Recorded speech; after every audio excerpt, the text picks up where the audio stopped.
Hello everyone, welcome back my dear students. सबसे पहले sorry, मैं बीमार था जिसकी वजह से वीडियोस शूट नहीं कर पाया। और आज मैं वीडियो शूट कर रहा हूँ और 8 बजे अपलोड भी हो जाएगी और भी 7 होने वाले हैं। मैं इस वीडियो को आज ही अपलोड करूँगा। तो जो जितने दिन मैंने वीडियोस नहीं बनाई उसके लिए माजरत, और अभी मैं इसको रेगुलरली स्टार्ट कर रहा हूँ। तो हमने ये लार्वल CMS हम बना रहे थे, इसमें हम लॉगिन होते हैं david@cdlcell.com and one I think I said this contact@cdlcell.com. Okay, contact, and then click on login, and then we are going to redirect this on the dashboard. And yes, it's redirected this on the dashboard, right? So now the time is to work on the things like here now our dashboard is ready. Okay, हमारा dashboard भी ready है। उसके अलावा इसकी जितने भी assets वगैरह थे वो हमने रेडी कर लिए। ठीक है, जब हम लॉगिन करते हैं हमारा रिडायरेक्ट करके डैशबोर्ड पे आ जाता है। अब हमारा जो नेक्स्ट स्टेप है जिसके अंदर हम पोस्ट क्रिएट करेंगे। ठीक है, पोस्ट क्रिएट करने से पहले जब हम पोस्ट बनाएंगे तो उस टाइम पे हमें दो चीज़ें रिक्वायर्ड होंगी। सबसे पहली चीज़ कौन सी, हमें कैटेगरीज़ रिक्वायर्ड होंगी, हमें कैटेगरीज़ बनानी पड़ेंगी। तो उस केस में हमने क्या किया था, हमने कैटेगरीज़ और टैग्स को ऐसे ही सीड किया था। तो यहाँ से मैं डेटाबेस को ओपन कर लेता हूँ। Let me open the database. So where it is, I think it's in the Laravel, and yes it's in the Laravel blog system. Okay, so where are the categories? Okay, I didn't create it right now. And where are the post tags? Okay, I have not created these tags also. So basically आप categories का CRUD create कर सकते हैं, जहाँ से आप categories को create करेंगे और इंस्टेंटली वो यहाँ पे अवेलेबल हो जाएंगी। तो सिंपली क्या है कि आपने कैटेगरीज़ को डेटाबेस में ऐड करना है। तो मैं डेटाबेस का एक फुल CRUD नहीं बनवाऊँगा, उसका आपको ऑलरेडी पता है कि CRUD आपने कैसे बनाना है। सिंपली एक नेम को आपने स्टोर करना है। तो मैं क्या करूँगा, उस डेटा को सीड कर दूँगा और देन उसके बाद उसको यूज़ करूँगा। तो सबसे पहले हम चलते हैं इस पर कैटेगरीज़ पे।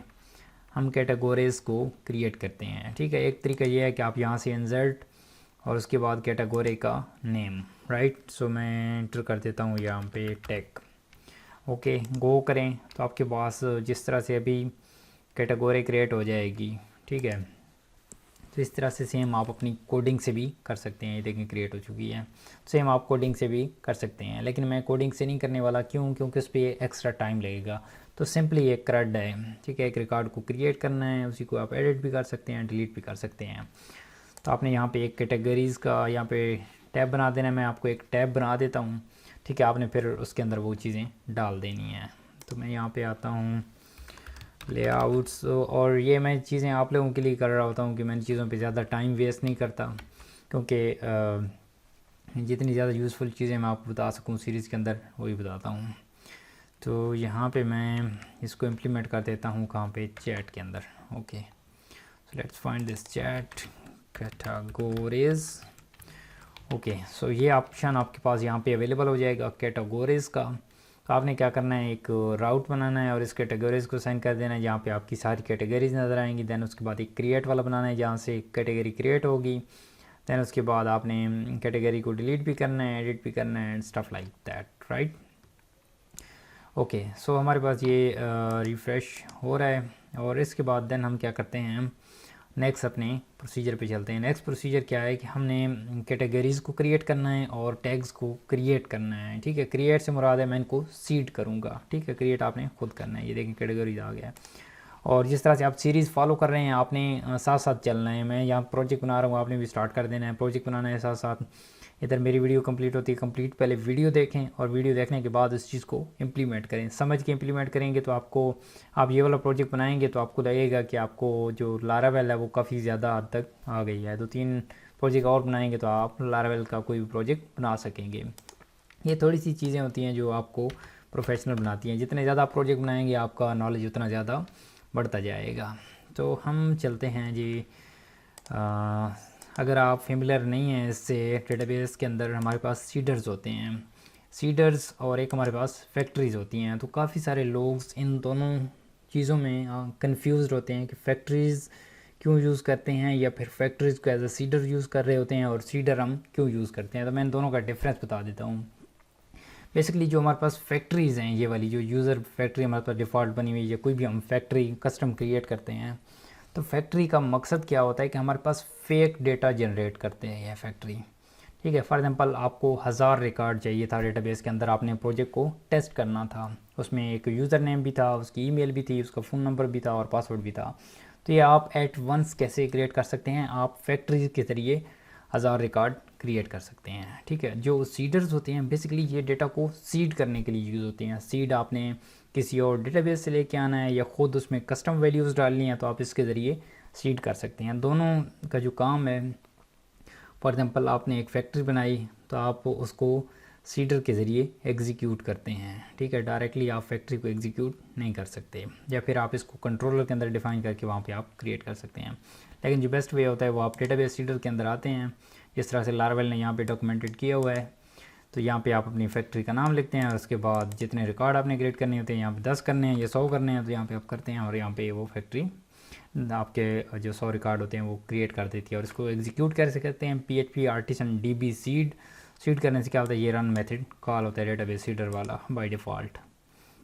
ओके, तो अब हम क्या करते हैं, एक न्यू सीडर बनाते हैं। न्यू हम सीडर क्यों बना रहे हैं, जब आपके पास लारावेल का यही तो मज़े वाली चीज़ है कि हर चीज़ सेपरेट है। ठीक है, फॉर एग्जांपल आपने डेटा सीड करना है, तो जिस भी चीज़ का सीड करना है उसकी आपने स्पेसिफिक उसकी नेमिंग कन्वेंशन और उसकी आपने सेपरेट फाइल बनानी है। ठीक है, तो जो ओवरऑल हमारे पास है सॉलिड का रूल, वो भी यही कहता है कि आपने चीज़ों को सेपरेट करके रखना है।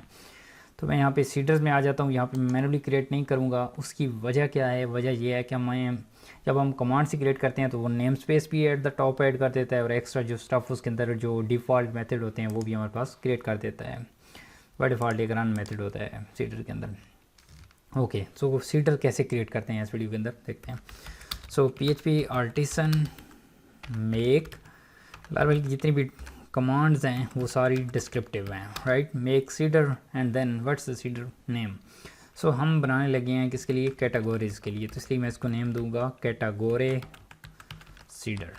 ओके, देन हमें एक और सीडर रिक्वायर्ड होगा टैग्स के लिए, तो वो भी बना देता हूँ, उसको मैं नाम देता हूँ टैग सीडर, राइट। और पोस्ट के लिए मुझे रिक्वायर्ड नहीं होगा, उसको मैं खुद एक CRUD के ज़रिए क्रिएट करूँगा, create read update delete.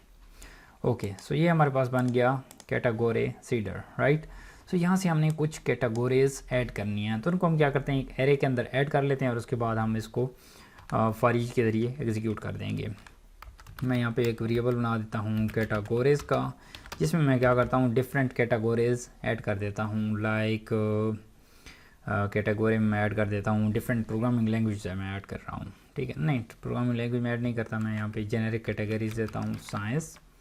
Okay, then इसके बाद just give me 1 minute, very sorry आपके 1-2 मिनट लेने के लिए। मैं इसको पॉज नहीं कर रहा था क्योंकि मुझे फिर वीडियोस के अंदर कट पॉइंट्स देखने पड़ते हैं कि कहाँ पे कट पॉइंट है और देन वहाँ से मुझे रिमूव करना पड़ता है, तो इतना ज़्यादा टाइम नहीं बचता, जिसकी वजह से मैं इसको कट नहीं कर रहा था। अच्छा, इसके बाद हम कैटेगरीज़ की तरफ चलते हैं। हमारे पास नेक्स्ट कैटेगरी है स्पोर्ट्स। Okay, entertainment. ओके, ये हमारे पास कैटेगरीज़ काफ़ी हैं। अब मैं क्या करता हूँ, इन्हीं कैटेगरी को क्रिएट करता हूँ। तो क्रिएट करने के लिए जिस तरह से हम मॉडल कंट्रोलर के अंदर यूज़ करते हैं, सेम आपने वैसे यूज़ करना है। देखो हमारे पास कैटेगरी का मॉडल होगा, नहीं है तो इसको हम क्रिएट कर लेंगे, नहीं हमारे पास एग्जिस्ट करता है। क्रिएट सेम जिस तरह से आप कंट्रोलर के अंदर करते हैं, बिल्कुल आइडेंटिकल मेथड है। ओके, कैटेगरी का नेम, और नेम यहाँ पे कौन सा होगा, तो नेम हमने यहाँ से कैटेगरीज से लेने हैं। तो ये हमारे पास एरे है, तो हम पहले क्या करते हैं, यहाँ पे एक फॉर ईच लूप लगाते हैं और इसमें जितने भी कीज़ होंगी वो हम पुल कर लेंगे। For each, okay, categories, right, categories as category, single category. हम एक सिंगल कैटेगरी को पुल करेंगे और देन उसके बाद ये स्टफ़ को हम इसके अंदर ले जाएंगे। ठीक है, तो क्या होगा, हमारे पास जो कैटेगरी सिंगल कैटेगरी आएगी वो पहले क्रिएट हो जाएगी, उसके बाद दूसरी आएगी, फिर तीसरी आएगी, इस तरह से हमारे पास कैटेगरीज आएंगी, राइट। ओके, इसके बाद इसके बाद कुछ भी नहीं होगा। कैटेगरी के अंदर मैं चेक करूँ ये फिलेबल है, यस फिलेबल भी है, क्लोज़ कर दें इसको। और अब मैं क्या करता हूँ, इस सीडर को मैं सेपरेटली भी चला सकता हूँ और इस सीडर को मैं DB सीड से भी चला सकता हूँ। मैं आपको दोनों वेज कराऊंगा। सबसे पहले क्या है, PHP आर्टिसन, हम इसको सिंगुलरली, फॉर एग्जांपल हमारे पास कैटेगरी सीडर है तो हमने इसको स्पेसिफिक सीडर को रन करना है, तो आप कैसे करेंगे, PHP artisan DB seed and then उसके बाद आपने क्या करना है, यहाँ पे लिखना है क्लास, फ्लैग लगा के क्लास, और देन उसके बाद आपने सीडर का नेम लिखना है। तो in this case we have a category seeder, right, hit enter कर दें, राइट। ये सीडर ये देखें कह रहा है सीडिंग कंप्लीटेड सक्सेसफुली। तो इसका मतलब क्या है कि हमारे पास ये जो सीडिंग है ये कंप्लीट हो चुकी है। तो अगर हम डेटाबेस के अंदर जाएं, कैटेगरीज पे क्लिक करें, तो ये देखिए हमारे पास साइंस, स्पोर्ट, एंटरटेनमेंट और ये टेक वाली पहले से एडिट थी, राइट। और इनकी जो क्रेडिटेड और अपडेटेड ऐड है ये भी ऑटोमेटिकली फिलेबल हो गए हैं, ग्रेट। कैटेगरीज हमारी क्रिएट होगी। अब हम क्या करते हैं, हम टैग्स बनाते हैं, राइट। तो टैग्स के लिए हमने ये टैग सीडर बनाया था। सेम मैंने जो जितना काम यहाँ पे किया है सेम वही काम करना है। तो मैं इसको कॉपी कर लेता हूँ जिससे, ताकि हमारा टाइम सेव हो जाए, और इसको मैं यहाँ पे पेस्ट कर देता हूँ, ठीक है। अब हमारा मॉडल क्या होगा, टैग मॉडल होगा, ठीक है। बाकी सेम है। मैं एक मिनट टैग के अंदर यहाँ पे टैग्स को चेक कर लूँ कि हमारे पास टैग्स के अंदर और तो कुछ नहीं है, जस्ट नेम है, राइट। तो टैग्स हमारे पास कौन से होंगे, PHP का टैग होगा, लारावेल PHP का होगा, उसके बाद होगा बैकएंड डेवलपमेंट, ये एक टैग होगा, ठीक है। उसके बाद हमारे पास फ्रंट एंड डेवलपमेंट, राइट। ये हमारे पास टैग्स हैं। और हम क्या करेंगे, अब हम टैग को करेंगे। अच्छा, अब हमने क्या किया था, हमने किया था कि हमने एक सिंगल सीडर को एग्जीक्यूट किया था। अब देखिए हमारे पास एक सीडर ये आ गया है, एक हमारे पास कैटेगरी सीडर है, ठीक है। और हमारे पास इस तरह से जब हमारी एप्लीकेशन बड़ी होती जाती है तो उस टाइम पे हमारे जो सीडर्स होते हैं वो बहुत सारे हो जाते हैं। तो उस टाइम हम क्या करते हैं, अगर उनको मैनुअली एग्जीक्यूट करते हैं तो वो हम भूल सकते हैं। फॉर एग्जांपल एक आप समझ लें हमारे पास कैटेगरी सीडर भूल गया है और इन कैटेगरीज को हमने पोस्ट के अंदर ऐड किया हुआ है, राइट। तो वो उस टाइम पे हम उसको रन नहीं करेंगे तो वहाँ पे वो डिस्प्ले नहीं होगी कैटेगरीज। जिसकी वजह से आपने इनको एक स्पेसिफिक जगह पे ऐड करना होता है, जिसकी वजह से जब भी आप कमांड एक ही चलाते हैं उससे सारी ये सीडर्स एग्जीक्यूट हो जाते हैं, ठीक है। तो इस वजह से मैं आपको ये प्रॉपर कन्वेंशन बता रहा हूँ। ये मेरे साथ काफ़ी काफ़ी दफ़ा ये चीज़ हुई है कि फॉर एग्ज़ाम्पल मेरे पास 10 सीडर्स हैं। एक सीडर जिस तरह से आप समझ लें, मेरे पास एक सीडर था जो कंट्रीज़ को ऐड करता था, एक स्टेट्स को ऐड करता था और एक हमारे पास सिटीज़ को ऐड करता था। तो मैंने क्या किया, जब मैंने उस कोड को डिप्लॉय किया सर्वर पे तो उस टाइम पे वहाँ पे मैंने उस चीज़ को टेस्ट नहीं किया, ठीक है, क्योंकि जल्दी में था उस टाइम, क्लाइंट को मैंने डिलीवर कर दिया, ठीक है। वैसे मैं टेस्टिंग करता हूँ, मस्ट करता हूँ, लेकिन वो इतना मतलब क्लाइंट को ख़ास नहीं है, उसके लिए रेगुलर प्रोजेक्ट्स होते हैं तो वो इतना खुद ही टेस्टिंग करता है। बाद में फिर वो प्रोडक्शन फेज़ में जाता है तो उसको मैं टेस्ट करता हूँ, ओके। सो उसको मैंने टेस्ट नहीं किया था। जब उस क्लाइंट ने टेस्ट किया तो वहाँ पे जब उसने कंट्रीज़ के ड्रॉप डाउन पे सिलेक्ट किया तो वहाँ पे उसके अंदर कंट्रीज़ भी नहीं थी। तो उसने मुझे वैसे ही किया तो मुझे फिर याद आया, वो मैं यहाँ पे इस सीडर्स को चलाना ही भूल गया। तो इस चीज़ से बचने के लिए क्या करते हैं, हम डेटाबेस सीडर्स के अंदर आते हैं। अच्छा, यहाँ पर आ जाते हैं और यहाँ पर सबसे पहले क्या करता हूँ, यहाँ पर दिस, ओके। अगर आपने सीडर को एग्जीक्यूट करना है तो ये मेथड यूज़ होता है, दिस कॉल, ओके। और अगर यहाँ पे हमने क्या करना है, कैटेगरी सीडर, ठीक है। इस तरह से आप सीडर को एग्जीक्यूट करते हैं। उसके बाद क्लास, ठीक है। तो ये आपके पास एक सीडर को रन करने के लिए यूज़ होता है। अब आपके पास मल्टीपल सीडर्स हैं तो उसको आप कैसे एग्जीक्यूट करेंगे, उसके लिए आप क्या करेंगे, एरे बना लेंगे। यहाँ पे आप एरे बनाएं।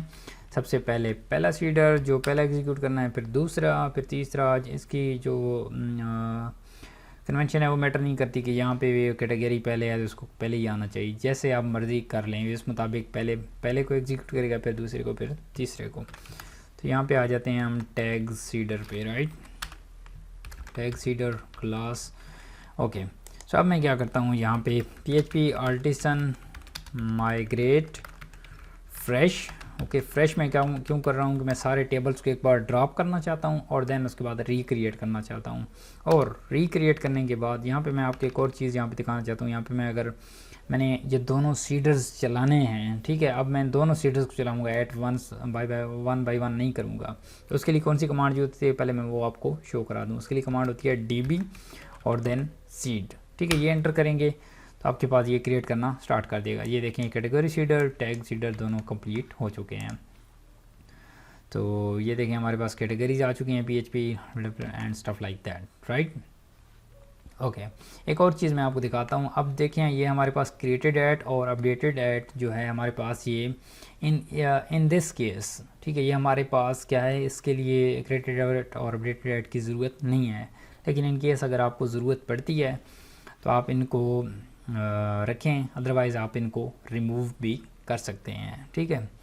अब मैं इनको मैनुअली ऐड कर रहा हूँ, ठीक है। अब आपके केस में ये हो सकता है कि आपने एक CRUD बनाया हुआ है कैटेगरीज़ का और आपका जो क्लाइंट है वो चेक करना चाहता है कि कैटेगरी कब क्रिएट हुई है, तो आप यहाँ से टाइम गेट करके उसे डिस्प्ले करा के दे सकते हैं। लेकिन अगर ये चीज़ ज़रूरी नहीं है तो आप यहाँ पे इस टाइम को भी और इस टाइम को भी ख़त्म कर दें। तो इस टाइम को ख़त्म कैसे करना है वो अब हम देखते हैं।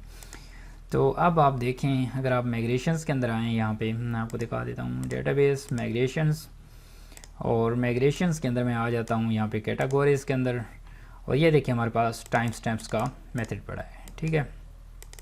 आप यहाँ पे इसको रिमूव कर दें, ठीक है। और उसके बाद यहाँ पे मैं टैग्स के अंदर भी आता हूँ और यहाँ से भी रिमूव कर देता हूँ, राइट। ओके दोनों साइड से मैंने रिमूव कर दिया। अब देखना लारावेल हमारे पास एक एक्सेप्शन थ्रो करेगा। मैं क्या करता हूँ डेटाबेस को एक बार सारे टेबल्स को ड्रॉप करके दोबारा क्रिएट करता हूँ। तो उसके लिए दो कमांड्स हमारे पास यूज़ होती हैं। एक हमारे पास माइग्रेट रिफ्रेश होती है और एक हमारे पास माइग्रेट फ्रेश होती है। तो मैं always big fan of this fresh. So basically fresh और रिफ्रेश का क्या फ़र्क है इस पर मैं आपको सेपरेट वीडियो बना दूंगा, ठीक है। तो ये आप लोगों के लिए क्लियर हो जाएगा। ये दोनों तकरीबन सिमिलर हैं तो आपको ये कंफ्यूज करते होंगे, तब मैं टॉपिक से डाइवर्ट नहीं होना चाहता।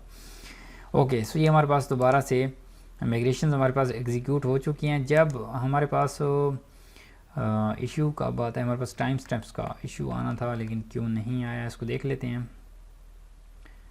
ओके आईडी एंड नेम, अगर इन केस अगर आपके पास इशू आता है, आई थिंक जब आप कोड को एग्जीक्यूट करेंगे तो उस टाइम पे जब आप इसके अंदर एंट्री करेंगे, हाँ उस टाइम पे आपके पास इशू आता है, ठीक है। अभी जो हमारे पास हम सीडर से एंट्री कर रहे हैं तो याद रखें जब भी आप सीडर से एंट्री करते हैं तो आपकी जो फील्ड्स कुछ फील्ड्स जो आपकी रिक्वायर्ड होती हैं वो भी नलेबल हो जाती हैं। लेकिन मुझे एक चीज़ याद करने दें, वो एज आ सीडर्स इसको फिलेबल को चेक फिलेबल को नहीं, ओवरऑल जो आपके पास सीडर्स है जब आप एग्जीक्यूट करते हैं और आपके जो वैल्यू है वो नल नहीं हो सकती, उसको भी सीडर्स के ज़रिए वो वैल्यू नल स्टोर हो जाती है, ठीक है। लेकिन जब अगर आप कैटेगरी को क्रिएट करेंगे उस टाइम पे जब कंट्रोलर के ज़रिए उस टाइम पे अगर आपके पास इशू आता है तो आपने क्या करना है, कैटेगरीज मॉडल के अंदर आना है और यहाँ पे आपने क्या करना है, पब्लिक, रिमेंबर आपने इसको पब्लिक करना है, प्रोटेक्टेड नहीं करना। प्रोटेक्टेड करेंगे तो ये वर्क नहीं करेगा। और यहाँ पे आपने लिखना है टाइम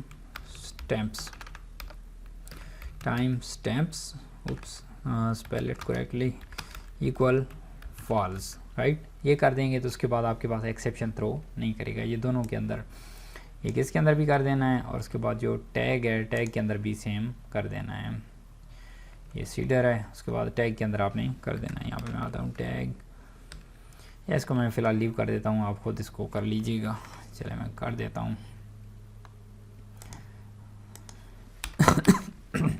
सॉरी गाइस, अभी मेरी तबीयत बिल्कुल फ़ाइन नहीं है, थोड़ा बहुत गला ख़राब है। मेरा गला ज़्यादा ख़राब था जिसकी वजह से मैं वीडियोस शूट नहीं कर पाया, वरना मैं वीडियोस लाजमी शूट करता, ठीक है। एनीवे ओके हमारे पास कैटेगरी सीड हो गई। अच्छा और हमारे पास जो कैटेगरी थी वो सीड होगी। अब देखें हमारे पास ये लास्ट हो चुका है डेटा, ठीक है। उसके लिए आपने क्या करना है, यहाँ पे PHP माइग्रेट फ्रेश, जब आप ये फ्रेश लाते हैं तो उसके बाद अगर आपने डेटा को सीड करना है तो उसके लिए PHP आर्टिसन DB सीड आपको एग्जीक्यूट करना पड़ता है। लेकिन मैं आपको एक कमांड बताता हूँ जिससे आप क्या कर सकते हैं, आप 2 कमांड एट वंस एग्जीक्यूट कर सकते हैं। माइग्रेट फ्रेश क्या करती है, सारे टेबल्स को ड्रॉप करके दोबारा क्रिएट करती है। और सीड को आप इधर ही यूज़ कर सकते हैं, डबल फ्लैग लगाएं और उसके बाद लिखें सीड। अब ये क्या होगा, पहले डेटा माइग्रेट फ्रेश को एग्जीक्यूट करेगा और उसके बाद सीड को drop all tables right running and then this one is seeding, category seeder, tag seeder right. तो अब अगर आप यहाँ पे आएँ तो आपके पास डेटा भी सीड हो गया होगा। देखें हमारे पास डेटा भी सीड हो चुका है। तो अब हमारे पास जो ये चीज़ ये कंप्लीट हो चुकी है। इसके बाद जो नेक्स्ट हमारे पास है वो हम पोस्ट बनाएंगे, ठीक है। हम एडमिन डैशबोर्ड वाली साइट से पोस्ट को क्रिएट करेंगे और देन उसके बाद ये वाली पोस्ट जो होंगी ये हमारे पास वेबसाइट पे विजिबल होंगी। और कौन सी पोस्ट विजिबल होंगी, यहाँ से हम पब्लिश करेंगे तो देन ही विजिबल होंगी। ये सारी चीज़ें वहाँ पे कमेंट्स कैसे होंगे, ये सारी चीज़ें हम इस चीज़ को नेक्स्ट वीडियोज़ के अंदर कवर करते हैं। तो नेक्स्ट वीडियो मिस ना कीजिएगा, वो बहुत ज़्यादा अमेजिंग होने वाली है। सो मैं आपको मिलता हूँ नेक्स्ट वीडियो के अंदर, तब तक के लिए बाय।